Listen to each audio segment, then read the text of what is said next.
नमस्कार मंडळी. टेक तडका 24/7 वर मी प्रियंका पाटील तुमच्यासाठी घेऊन आली आहे एक जबरदस्त अपडेट. म्हणजे एआयचा जमाना सुरू आहे हे तर सगळ्यांनाच माहिती आहे.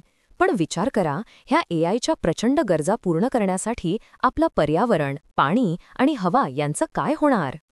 आता काय झालंय की मोठे मोठे एआय डेटा सेंटर्स उभारले जात आहेत आणि गंमत म्हणजे हे सेंटर्स थेट नैसर्गिक वायूवर चालतायत. म्हणजे फ्रॅकिंगद्वारे मिळवलेला गॅस वापरून ह्या एआय कंपन्यांची वीज तयार होतीये. उदाहरणार्थ, वेस्ट टेक्सासमध्ये एका एआय कोडिंग असिस्टंट स्टार्टअपसाठी तब्बल 500 एकर जागेवर एक प्रचंड डेटा सेंटर कॉम्प्लेक्स उभारलं जातंय. हे कॉम्प्लेक्स इतकं मोठं आहे की न्यूयॉर्कच्या सेंट्रल पार्कच्या 2/3 भागा एवढं. आणि याला लागणारी वीज ती थेट पर्मियन बेसिन, जो अमेरिकेला मधला मोठा तेल आणि वायूचा साठा आहे, तिथून फ्रॅकिंग गॅस वापरून तयार केली जातीये. म्हणजे नुसतं कॉम्प्युटर पॉवर नाही, तर अक्षरशः गॅस जाळून वीज तयार करतायत.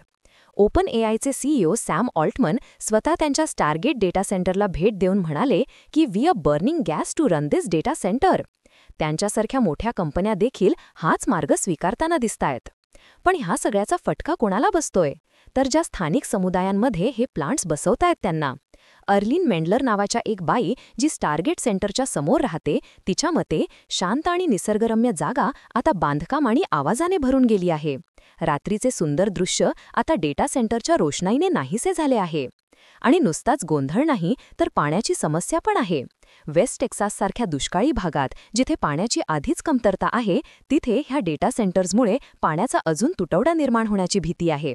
कंपन्या म्हणतात की ते कमी पाणी वापरतील, पण खरं तर ह्या डेटा सेंटर्समुळे लागणाऱ्या विजेमुळे अप्रत्यक्षपणे पाण्याचा वापर वाढतोच. मेटासारख्या कंपन्यासुद्धा लुइझियानामध्ये तब्बल 1000 फुटबॉल मैदाना एवढं मोठं डेटा सेंटर उभारतायत. यासाठी तिथे मोठे नैसर्गिक वायूवर चालणारे पॉवर प्लांट्स उभारले जात आहेत.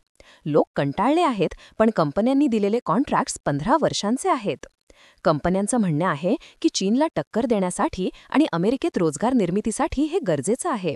पण प्रश्न हा आहे की ह्या सगळ्यासाठी आपण पर्यावरणाची आणि लोकांना किंमत मोजायला लावू शकतो का? सर्वात चिंतेची गोष्ट ही आहे की ह्या सगळ्याचा त्रास त्या लोकांना होतोय ज्यांनी हे सगळं कधी मागितलंच नव्हतं. एकंदरीत एआयचा विकास आणि नैसर्गिक वायूचा वापर यांचं हे समीकरण भविष्यात काय गुलदस्त्यात आणेल हे पाहणं महत्त्वाचं ठरेल. टेक तडका 24/7 वर आम्ही तुम्हाला असेच अपडेट्स देत राहू. तोपर्यंत बघत रहा टेक तडका 24. धन्यवाद.